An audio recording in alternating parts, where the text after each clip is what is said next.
David pushed open the bedroom door and froze. His wife Emma was asleep, smiling softly, her arms wrapped around a skeleton. His heart pounded. "Emma," he whispered. She opened her eyes slowly. "Oh," she said, stroking the skull's cheek. "You met William." David stared in horror. "Who? What is that?" "My first love," she murmured. "He said we'd never be apart." The lights flickered. The skeleton's jaw creaked open. "Good evening, David," it rasped. By morning, Emma was alone, smiling, with two skeletons in the bed. David had worked late that night.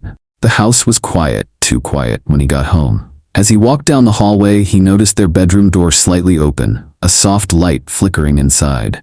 He pushed it gently and froze. Emma was lying in bed, smiling in her sleep. But it wasn't the smile that terrified him. It was what she was holding. In her arms lay a dry, yellowed skeleton, curled against her like a lover. Its skull rested on her shoulder. One bony hand rested on her waist. For a moment, David couldn't breathe. He thought it had to be a prank, a prop, something impossible. But the smell of old dust and rot told him otherwise. "Emma?" he whispered, stepping closer. "Emma, what is that?" She stirred, opened her eyes slowly, and smiled dreamily. "Oh," she said softly, "you met William." "William?" David stammered. "Emma, that's a skeleton?" She brushed her fingers across its ribs like it was something precious. "He was my first love," she said. "He promised he'd always find me, even after death." David's stomach turned. The air grew colder. The lights flickered once, then twice, and then the skeleton's jaw creaked open. "Good evening, David," it whispered. The next morning, there was only Emma in the bed, smiling peacefully, wrapped between two skeletons. The police arrived the next morning after the neighbors reported strange noises, scraping, whispering, and a man's scream that never ended. They found Emma sitting calmly on the edge of the bed, her nightgown spotless and her hair neatly brushed. Beside her, two skeletons lay tangled together under the blanket, one old and brittle, the other fresh with bits of dark hair still clinging to the skull. "Mrs. Collins," the officer said quietly, "can you tell us what happened here?" Emma smiled faintly. "They finally met," she said. The officer frowned. "Who met, ma'am?" "My loves," she whispered.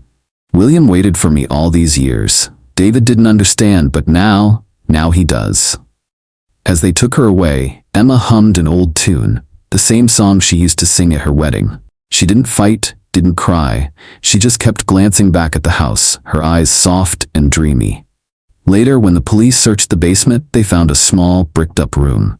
Inside were boxes filled with letters, all addressed to William Moore, 1893. There were also photographs. A young woman who looked exactly like Emma, smiling beside a man with kind eyes. The dates proved impossible. The woman in the photos had died over 100 years ago, and scratched into the wall, beneath a layer of dust, were the words, "We promised forever." That night, as the officers sealed off the house, one of them swore he saw movement in the upstairs window, a pale hand brushing against the curtain, and two shadows standing close together, swaying slowly, like they were dancing.